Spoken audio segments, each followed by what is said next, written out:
Racine traditionnelle à confiture, celle qu'on trouve chez les grands-mères, qu'on trouve chez les gens qui souvent est suspendue au-dessus de la cheminée, c'est du cuivre étamé, donc ça répartit très bien la chaleur. Autrement, j'utilise, pour faire des séries plus importantes, une bassine beaucoup plus grande, que je vais vous montrer d'ailleurs,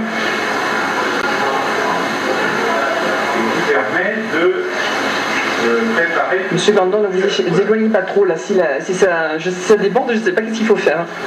Non, mais vous inquiétez pas, vous savez, avec l'habitude... Pour une première, j'aimerais bien que ça avait été possible et mettre le vœu que ce soit une réussite. Oui, j'espère bien. Vous savez, la confiture, en principe, c'est inratable, c'est juste une question de temps. C'est... question de patience. Voilà, c'est en fonction, si vous voulez, de la teneur en eau des fruits, ça peut être plus ou moins. C'est tout, mais si vous avez mis la bonne quantité de sucre, il n'y a aucune raison de rater une confiture. Un processus de fabrication donc de confiture, si on souhaite donc faire par exemple comme vous émettez le vœu donc aujourd'hui monsieur Gandon de créer une nouvelle confiture, il y a un processus de combien de temps il faut effectuer, ça peut s'effectuer sur combien de temps? Donc hier vous avez commencé la préparation. Voilà, bon il y a en gros une petite heure de préparation pour préparer les fruits, les éplucher au besoin. Ensuite, c'est un petit peu plus long de cuisson parce qu'il faut la surveiller, on ne sait pas forcément comment va réagir le produit. Je dirais que la cuisson peut prendre 1 heure au total. Après, il y a la mise en pot, mais ça, la mise en pot est la même quel que soit le produit. Et je suppose qu'il y a une partie de stérilisation. Ah non, ça changerait complètement le goût de la confiture. Une pasteurisation donnera un goût trop cuit. Bon, je suis équipé pour stériliser, mais je ne le fais pas. J'ai une méthode beaucoup plus simple pour conserver la confiture. J'utilise des pots avec des capsules étanches. Donc je remplis le pot à ras-bord de confiture bien chaude, je ferme la capsule, je retourne le pot. Et comme la confiture se contracte en refroidissant, ça crée un vide d'air. Comment se fait-il que la confiture se contracte quand elle refroidit, M. Gandon? C'est le phénomène de dilatation. Un corps chaud prend plus de volume qu'un corps froid. Un corps chaud prend plus de volume qu'un corps froid. Faites l'essai si vous voulez avec une casserole. Vous mettez 1 litre d'eau dans une casserole, vous faites une marque lorsque l'eau est froide, vous faites bouillir l'eau, vous verrez, l'eau aura dépassé la marque de l'eau froide. Parce que l'eau chaude tient plus de volume que l'eau froide. Et c'est pareil pour la confiture, elle se rétracte un petit peu lorsqu'elle refroidit et ça crée un vide d'air dans le bocal qui permet la conservation pratiquement indéfinie de la confiture. Parce que c'est sous vide et il n'y a donc pas besoin de passer au stérilisateur. Alors je sais que les industriels pasteurisent leur confiture pour être tranquille et avoir un produit qui n'évolue pas. Le problème, c'est que ça change le produit, parce que la pasteurisation, si on veut qu'elle soit efficace, c'est 50 minutes à 110 degrés, et ça change à la fois le goût et la présentation du produit. Parce que vous avez des fruits qui sont relativement fragiles.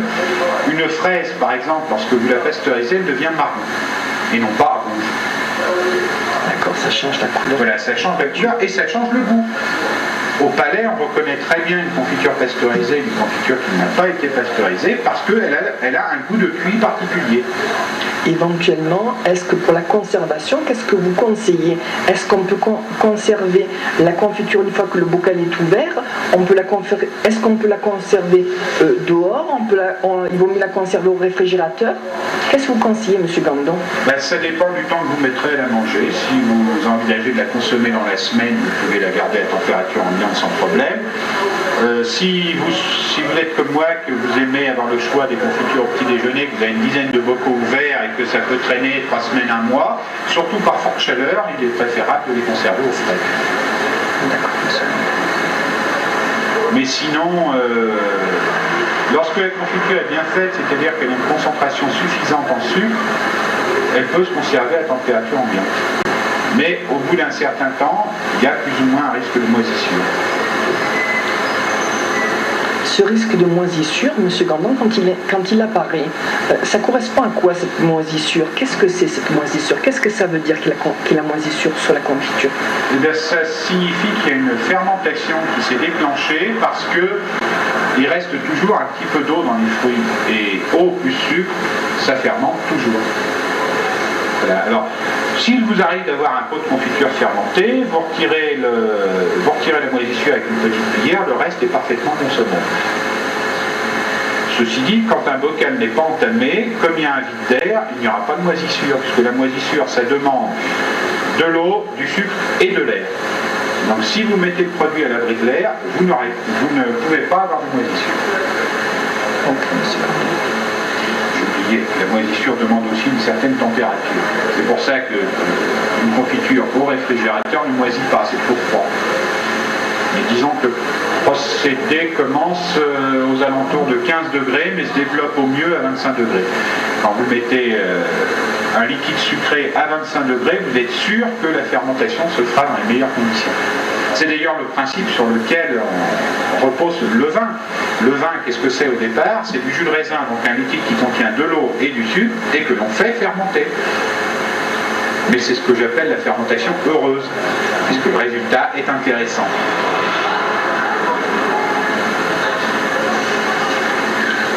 Est-ce que les confitures ont des propriétés diététiques, des propriétés éventuellement, comment on pourrait dire, hygiéniques entre guillemets, comme on pourrait le dire éventuellement au Moyen-Âge? Est-ce que ça a des propriétés spéciales pour la santé? Oui, vous avez une bonne partie des vitamines des fruits qui sont présents dans la confiture. D'autre part, c'est de l'énergie à bon compte sous un petit volume. Donc au point de vue diététique, ça permet de manger des fruits quand c'est pas la saison, parce qu'en plein hiver, c'est difficile de trouver des fruits en dehors des sempiternelles oranges, clémentines ou pommes. Ou accessoirement des fruits secs. Oui, ou accessoirement des fruits secs. Et d'autre part, lorsqu'il y a du miel, vous bénéficiez de tous les micro-éléments du miel.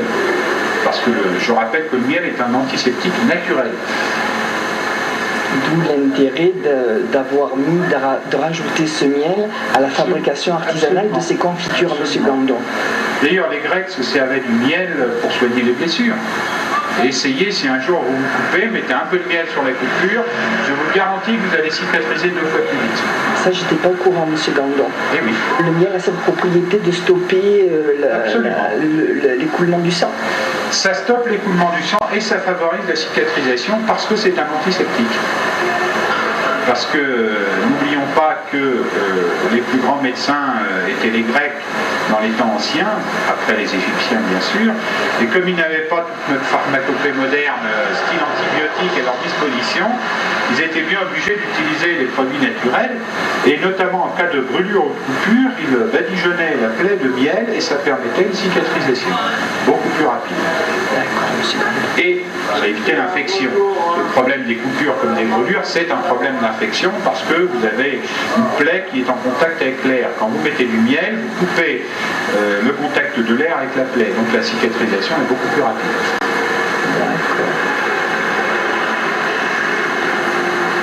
Cette idée de rajouter du miel, c'est une création de votre grand-mère ou c'est une création qui vous est personnelle, M. Gandon?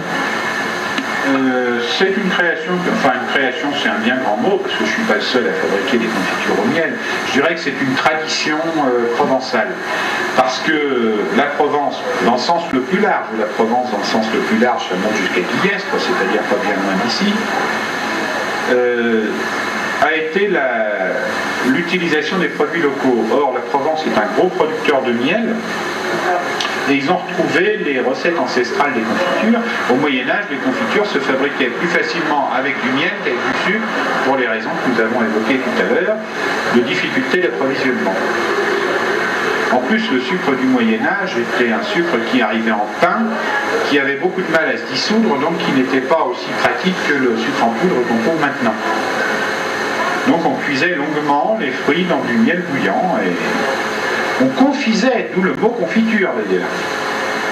on confisait. C'est vrai que par rapport au traité des confitures de Nostradamus, le premier chapitre est consacré à comment confire un citron.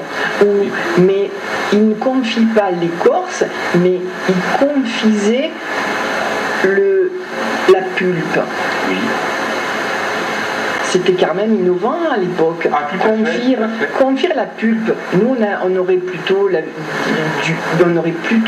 eu l'habitude de dire, M. Gandon, confire, ça nous viendrait plus facilement à l'esprit, confire l'écorce.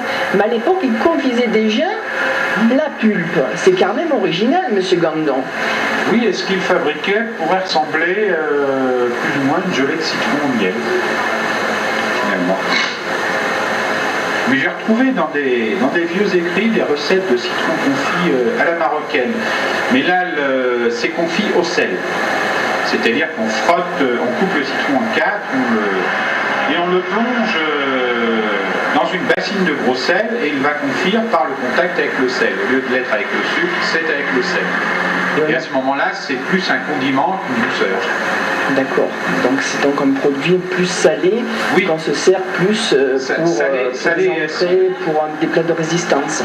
Voilà, oui, parce que ça fait partie du célèbre tagine marocain. J'ai pu déguster également du citron confit avec des plats de charcuterie. Alors ça joue là sur le salé et l'acide, alors que la confiture joue sur le doux et le sucré. Mais là, nous touchons à des grands principes qui ont des millénaires. C'est pas d'aujourd'hui que l'homme réfléchit aux saveurs, aux façons de conserver les produits, aux façons d'agrémenter les produits.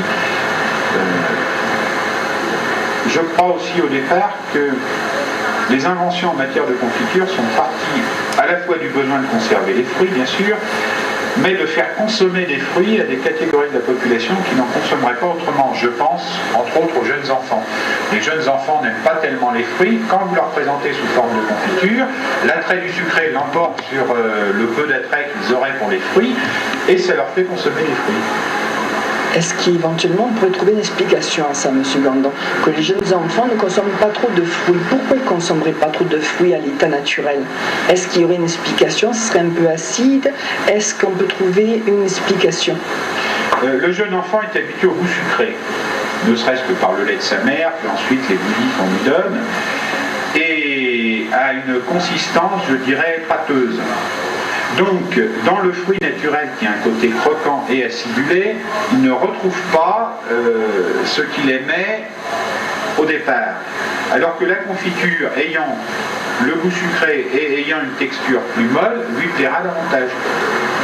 Alors que par contre, vers 10 ans, 12 ans, 15 ans, les goûts changent, on découvre le goût du croquant, le goût de l'acide, à la place du goût sucré. En principe du moins, parce que la nourriture actuelle des adolescents tendrait à me laisser penser qu'ils en restent au goût sucré. Parce que si vous prenez par exemple les hamburgers et Coca-Cola, c'est quand même plus le goût sucré qui prédomine que le goût acide. Par rapport au peuple britannique, qui intègre par exemple dans sa conception traditionnelle, dans sa conception de cuisine, intègre des confitures. Est-ce que nous, ça nous perturbe un peu en tant que Provençaux, en tant que Français? Mais par rapport à eux, qu'est-ce que vous pourriez en penser, M. Gandon, cette intégration des confitures par rapport à leur plat de résistance? J'en pense que quand c'est bien fait, c'est excellent. Et également que la gastronomie anglaise, enfin le peu qui en existe et que j'en connais, est dans la droite ligne de ce qu'on aimait au Moyen-Âge. Au Moyen-Âge, on mélangeait très volontiers le sucré, l'acide et le salé. C'est ainsi que, par exemple, on servait des venaisons longuement bouillies dans du vinaigre et servies avec une confiture. Et donc la tradition anglaise se situe assez dans ce genre-là. C'est un peu surprenant pour nos palais français, mais vous savez, on n'a pas forcément la seule vérité possible en matière de cuisine. Quoique nous aimons aussi le sucré salé. Regardez, nous avons des grandes recettes de gibier avec une sauce aux érelles. Vous retrouvez bien l'acide, le salé et le sucré. Nous aimons bien le boudin aux pommes, c'est bien du sucré salé. C'est juste, monsieur Gandon.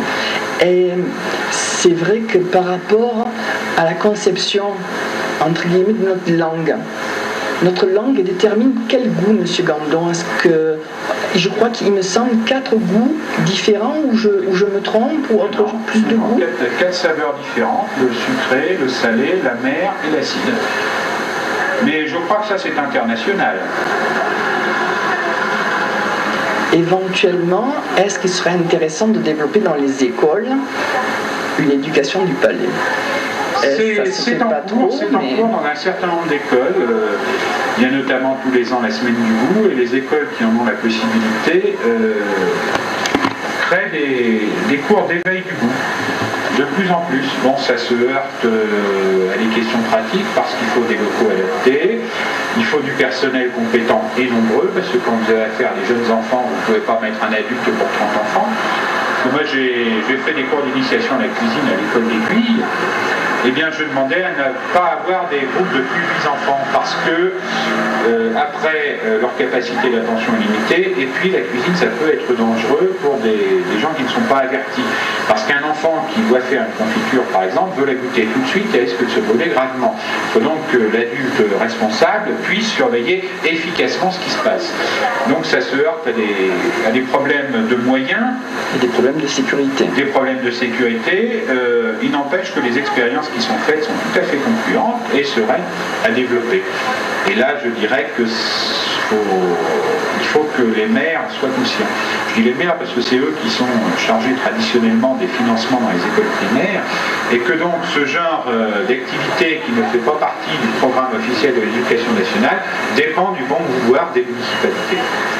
Et je dirais qu'il faut que les municipalités soient conscientes qu'en éveillant les jeunes au goût, on contribuera à préserver un patrimoine. C'est vrai que c'est important de continuer à préserver ce patrimoine, éventuellement à innover, parce que c'est important de conserver quelque chose, mais c'est important aussi de ne pas être toujours en arrière sur le passé et de penser un petit peu à l'avenir et de créer des choses, comme par exemple vous faites l'expérience aujourd'hui, monsieur Gandon, en créant une nouvelle confiture. Je pense que c'est important de conserver, d'acquérir des techniques, de garder son expérience, mais de se lancer aussi vers le futur.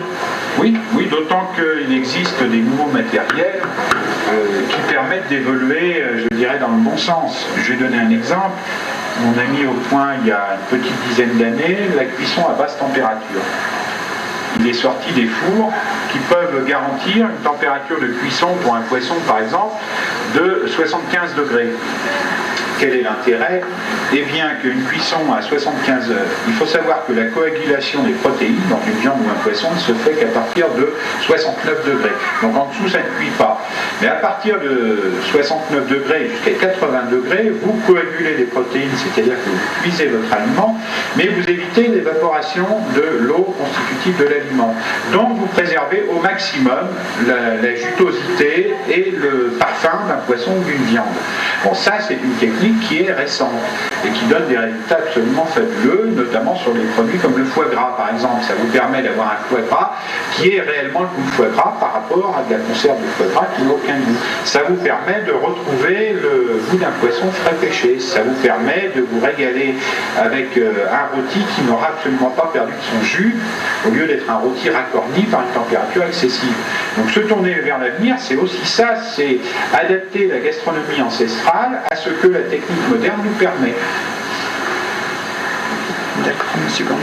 C'est vrai que on a une période un peu charnière, entre guillemets, parce que on a des techniques qui évoluent très vite. Oui. Ça paraît parfois impressionnant quand on voit comment les techniques évoluent, comment les choses se créent, comment les choses évoluent tout simplement. Mais des fois on peut être un peu même, on peut être un peu dépassé par le progrès, parce que c'est vrai que le progrès évolue très très vite, mais bon, encore faut-il l'intégrer dans le présent. Et des fois, c'est pas tout à fait heureux. On souhaiterait éventuellement que ça se passe de façon plus heureuse parfois. Oui, mais en revanche, la technique nous permet de progresser. Je parlais tout à l'heure des capsules étanches sur les bocaux de confiture. Ça permet la longue conservation des confitures. Alors que ma grand-mère se contentait de mettre de la paraffine et un papier dessus, bon, ça ne permettait pas la même conservation que les capsules étanches qu'on trouve maintenant. Et donc ça, c'est un des cas où le progrès a amené un plus. Je suppose que votre grand-mère stérilisait les bocaux. Non, pas du tout. Elle le faisait pas. Non, elle mettait de la paraffine sur ses pots pour éviter le passage de l'air. Seulement, la paraffine n'est pas aussi étanche qu'une capsule industrielle peut l'être. D'accord. Et par rapport à la stérilisation, Monsieur Gandon, c'est vrai que moi j'ai connu ma tante, une de mes tantes Rose, qui fabriquait une confection tout à fait modeste de ses productions. Elle avait quelques arbres fruitiers dans son jardin, elle confectionnait quelques confitures, quelques pots de confiture pour son usage personnel. Elle utilisait la stérilisation.